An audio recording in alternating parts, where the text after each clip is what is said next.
Welcome to the Transform Sales Podcast, where forward-thinking business leaders come to share their experiences and ideas, learn from each other, and amplify their results together. Welcome to another episode of the Transform Sales Podcast. I am here today with Alex on another episode of the Sales Software Review series. Alex, co-founder of Chambr. How you doing today, Alex? Hi, Eddie. Thank you so much for having me here. It's a pleasure. And I'm doing great. Having a very hectic Friday today, just like any other day for a startup founder. But thank you for having me here. I really appreciate the invitation. Every day is a rodeo for startup founders. So let's get straight into business. Alex, tell us about Chambr and what is it? What does it do? What can it help people in the sales department or in different teams do? Mm-hmm.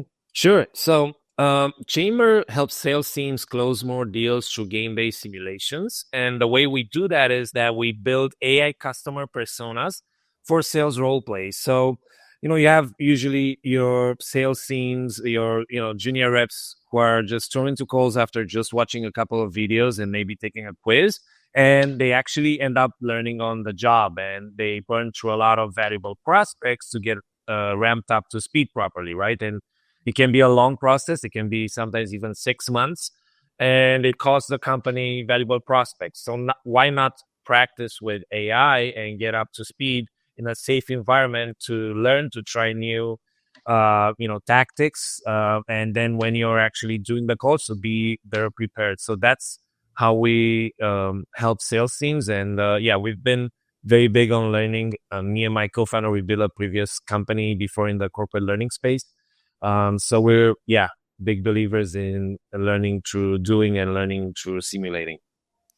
Awesome. Those listening in the audience that may be a little bit older than millennials, probably a little bit jealous right now because we learned through the sink or swim mentality, right? They do the hounds and hey, do your rounds, try to role play live. But this is gonna come very handy and useful because a lot of the times the issue with coaching is the lack of time. And people need that session, need those, let's say, role play scenarios to practice those drills. But sometimes the manager, the supervisor is not available. So you mentioned a sales team. I want you to double click a little bit more on the ideal customer for this type of product. Is there a specific vertical industry or a specific company size, a sweet spot where you would say, those reps of those type of companies, they're going to love this product and it's going to make a huge impact? Could you tell me a little bit more about that? Yes. So we're targeting mid-market companies with sales teams of at least 10 people, typically in the tech industry. So, SaaS companies, and the ICP for us, the buyer is usually the CRO or the VP of sales. And the end user is the SDR, the AE, the DDR. So those who do those first either cold calls or discovery calls, those are the ones who really benefit a lot. And it can be, junior reps, but also like mid reps. So happy to dive into use cases, but asking and talking about the ICP, these are the companies that we serve. Awesome. I want to jump into a couple more use cases, but before we do that, you mentioned something interesting, which was, and typically the coaching, the role plays, I've seen them perform more often with the business development representative, the appointment setters, right? So they can learn about the product, learn how to handle those initial objections that they may get through the cold outreach. But you just said that this is also for account executives. So someone that is not just doing cold outreach, but probably already in a negotiation with a potential buyer, doing some discovery or getting, in a negotiation very soon to close a deal. So if you could, just to reiterate, your software, what it does is basically AI role playing. So they can get multiple rounds, really hone in their skills and ramp up faster. In a nutshell, that'd be it, right? Yeah. So on the one hand, we create personas that are tailored to our clients' own customers. On the other hand, we simulate the actual call. So there's been a big demand actually on discovery calls because not many reps actually do it right, and it's super important to uncover that information. So we built personas, and we put in all sorts of pain points that the reps need to properly discovery and proper discover, and then when they pitch and position their solution, they need to actually position it so that it fulfills and serves those needs, because otherwise the AI will immediately recognize it, and the AI will be like, hey, what are you doing? I don't necessarily need that. And just to answer the question prompted as well. So, and you touched on this briefly. So yes, role plays have been happening in organizations. It's not a new thing. What we do, we help with scale on the one hand. So, imagine, if you have like a team of 100 reps and you're launching a new product and you want to certify everyone, that basically means someone or a group of people needs to actually go with each rep and make sure that they know how to sell the new product. And they can do that using our platform with no manager needed. I mean, all the manager needs to do is to, check the scores or like check the role plays, but they don't need to spend time actually doing the certifications. And that's on the certification side. But then if it's, onboarding, it's still gonna need, a manager or a peer to do role play with. And especially if it's a peer, sometimes if they're also new, they don't necessarily embody correctly the persona. But if it's a senior peer, they don't have the time. So, that's kind of like that's the dynamic of the market when we started this, and that's what we're helping solve.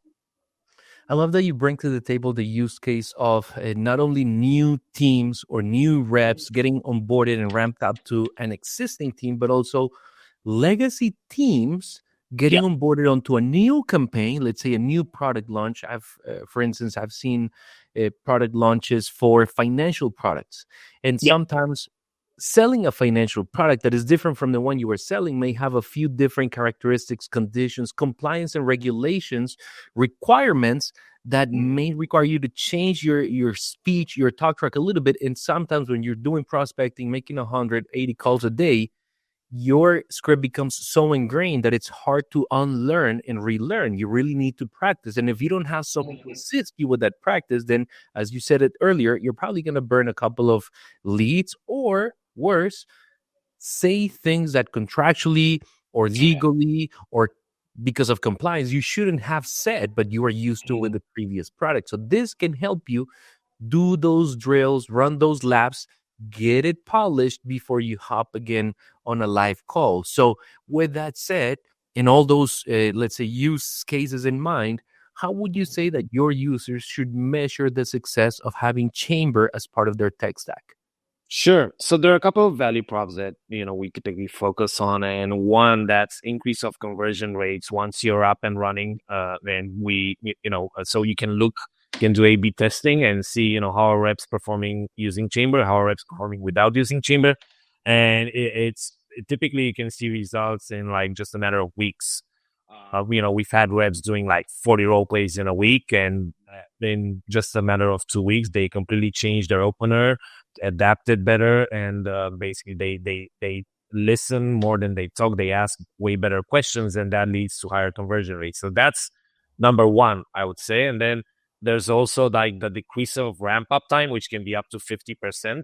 So if you're ramping up a rep and they reach full productivity in like 6 months, we can like decrease that to potentially like even 3 months, and maybe even more depending on each use case. So that's the ramp up time, and then comes the time saved on the managers and peers and while doing the role play themselves. So it can be a couple of dozen hours per month, even more, especially in bigger teams. These are like the top 3 value props and the top 3 things that you can measure in a pilot with Chambr, or even an annual contract, and see how it stacks up. Perfect. So if we were to look at the KPI trifecta, just to quickly recap, any improvement on the conversion rates, regardless of the role, regardless of the stages, if the conversion rates of your baseline are improving, that's the impact of the tool. Number 2, ramp up time.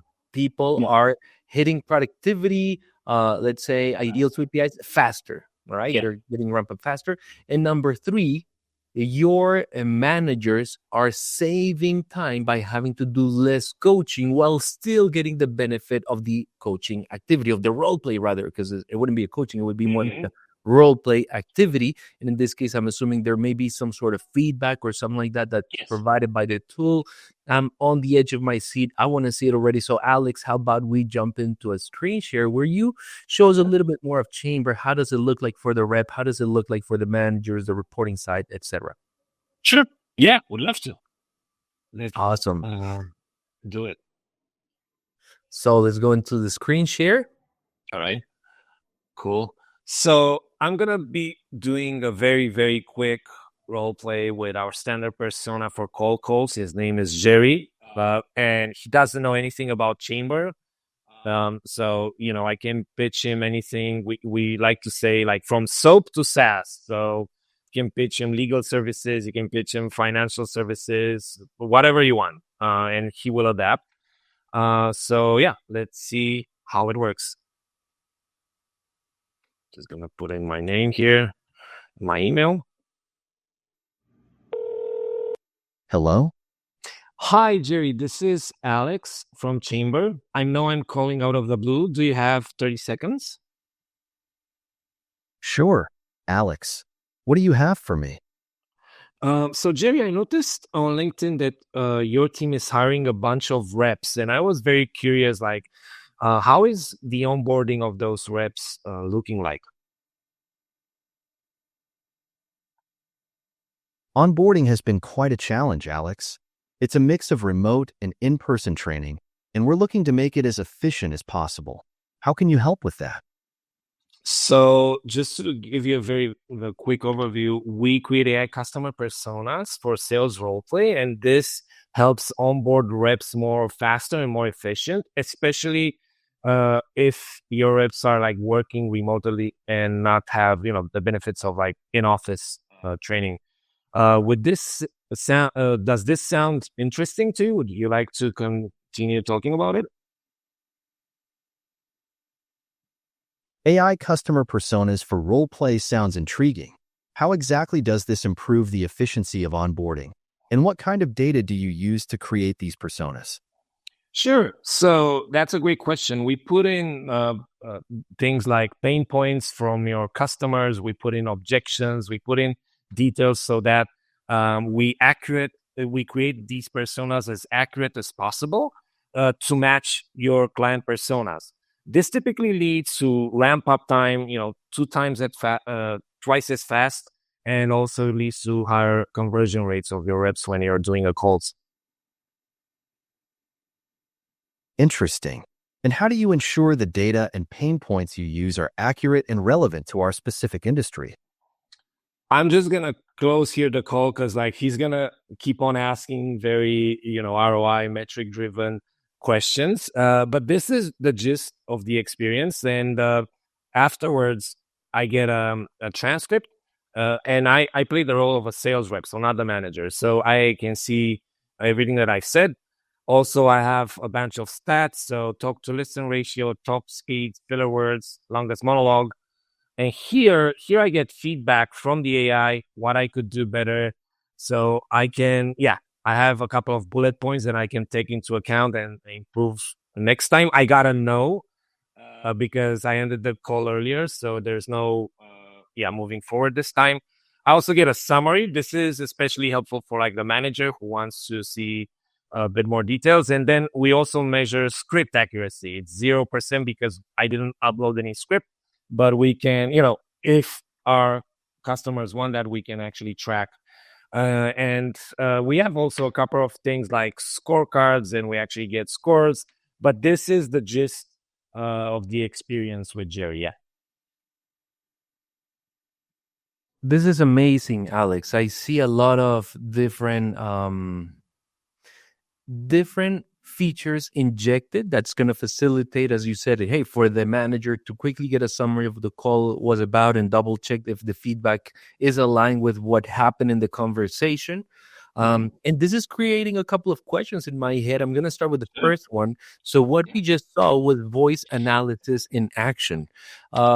We discussed earlier that this could also be applied to an account executive that instead of cold calling is probably in meetings. So, I guess that takes me to the question of what can Chambr analyze? Phone calls, meetings, text, emails, SMS, conversations on, I don't know, Skype, Slack, WhatsApp, or where does it end basically?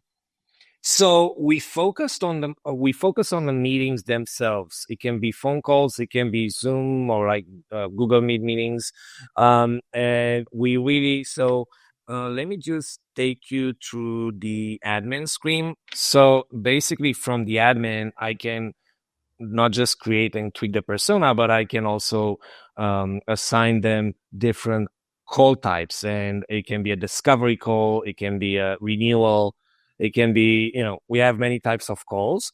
And then I assign them to my players, my reps. We call them, players. And then basically, as mentioned, they get a score. So this is the visibility that me as the manager, I can see exactly how well they did with each role play and what they can improve. And basically this is the scorecard part. And we can create scorecards that are, if you want to track, because you mentioned tracking. So if you want to track if they ask for budget, if they set next steps, we can do that. And actually, the AI can track whether or not the rep made all that. It all depends on, each company, whatever framework they use, if they use like Medic or MedPig or any other framework. So that's why we leave this customized. I love it. Now, I also like the user interface. I see that there's a level of gamification as well.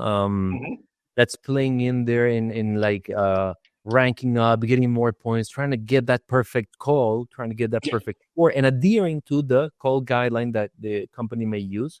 I wanted to ask you, what if there are multiple stakeholders on the call? Let's say is the rep and 3 people from the client. Can the tool detect those nuances or different personas? So we're building for that. For now, it's more like a one-on-one conversation, but we can create like, if you have like all 3 of them in the calls, for now we cannot facilitate that simulation. But if you have 3 different stakeholders that you need to talk to individually, we can create 3 personas to match each stakeholder, because everyone has different needs. Everyone has like different language sometimes that you need to actually use. And it's a different, almost a different sale from each stakeholder to each stakeholder. Right, a complete different style, persona, interest, impact, etc. Cool. Different KPIs. I love it. So it's in the roadmap to be able to differentiate the different personas if we were, let's say, on a Zoom meeting.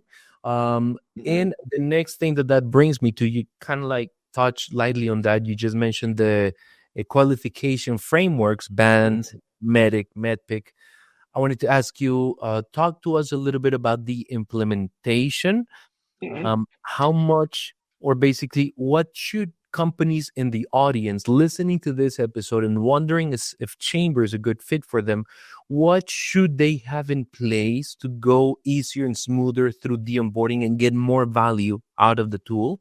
What should they have in place? And also, that's part 1. Part 2, whatever it is that they're missing, how much can your team support them with that? Is it like, do they have to pay an additional fee for some consultation hours to map those things that they may be missing or not? So again, what should they have in place? If they don't have it, how can they get it? Is there like a support program from your company? Do you have some hours that you provide to help them get that up to speed? Walk us through that, Alex.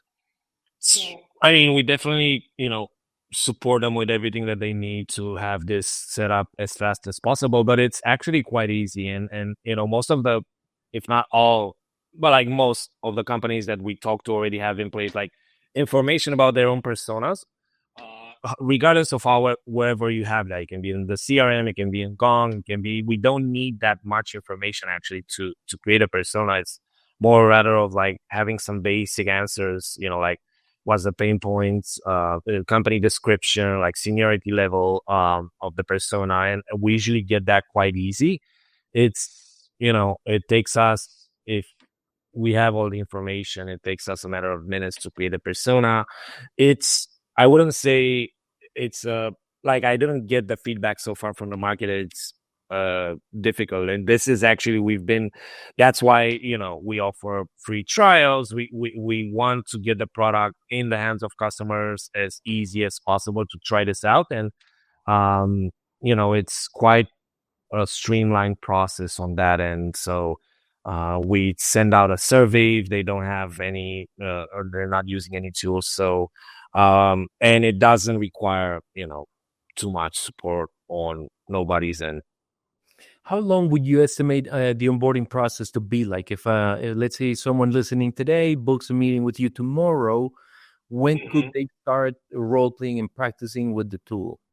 Immediately after the call, basically. We offer them, access to Jerry. We offer them, in a matter of minutes, we can create that persona, and they can start practicing then and then, right then after the call. So, and on the onboarding end, once we actually do the deployment, we offer like training for the reps how to use the platform. We offer training for the managers how to use the admin, but that usually doesn't take more than, it can be stacked in 2 sessions in the same day. So it's quite fast. Okay, so it's almost an immediate kickoff.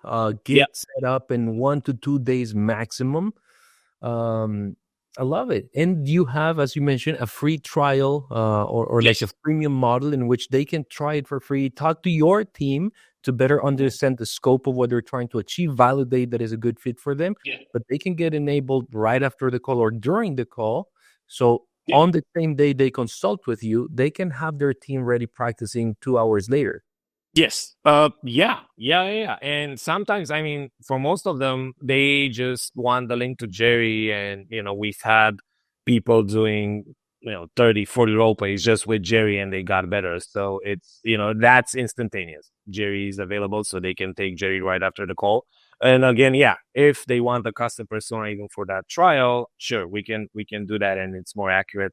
It really depends on each, client, whatever they want, but we want to do this, very, very streamlined and fast for them. Yeah. Just to confirm, it sounds, Alex, like Jerry is a pre-built, ready to work out of the box as is. And then if they want to pay for a plan, a package, acquire some licenses to do more specific training and role play, then what they customize is, let's just say, for the sake of the example, correct me if I'm wrong, they would customize Jerry and the parameters that Jerry is using, and it would be like their own Jerry. Let's call it Oscar now. Would that be the right example, or would you say it differently? Yeah, like Jerry is built so that he can be a good, buyer for a cold call. And we have different difficulty types, like what you've seen now. He's very polite. He's, sure, this is my problem. Well, we can tweak Jerry to be more impolite. But when we create, it's not adapting Jerry. It's like a brand new persona from scratch. So it has the, built in, under the hood tech that Jerry uses, but it's not Jerry adapted. It's a brand new persona. It's Oscar, or it's Phil, or it's Alexandra, whatever they want to call it. So it seems like, yes, Jerry is ready to work out of the box, but then once they need something customized, as you said, if they need a more aggressive persona, someone that's really not going to give him that much time to discuss over the phone, if they don't say the right value prop, then that's something that you would customize and build a fresh, new persona for them to role play. And that's where they can go into one of your plans. And I wanted to ask you, no need to jump into the specific pricing if you don't want to, but the licenses, can they, let's say, once they're assigned to an employee, do they keep them forever? Or let's say I graduate an employee, I ramp them up post-training, and I want to now assign that license to another rep. Could I do that? Could I transfer the license? Help us understand how the pricing and licensing works. Yeah, so we usually price per seat, but if you want to like transfer it, like we've had that request and we can make it available. Or if you want to like buy, a floating seat and, have, for instance, people that you interview for a sales job just try out and use the platform during their interviews. Yeah, we can offer that kind of seat as well. So we adapt. But to answer quickly your question, the answer is yes. There's that flexibility. I love it. Alex, well, thank you so much for everything that you've shared about Chamber and Say. It's been a very versatile it's a versatile tool, very interesting episode. If you are in the audience and you're curious about Chamber, you want to test it out and you have a team of at least 10 sales team members, definitely come to the CloudTask marketplace, look for Chamber, CHAMBR, and we will connect you with Alex and his team so that they can explore, or you can explore, if they can be a great fit for your use case. Alex, thank you so much for your time, and I hope to catch you in a future episode. Thank you so much, Eddie, for the invitation. It was a pleasure and always happy to be back. Thank you. Amazing. Thank you.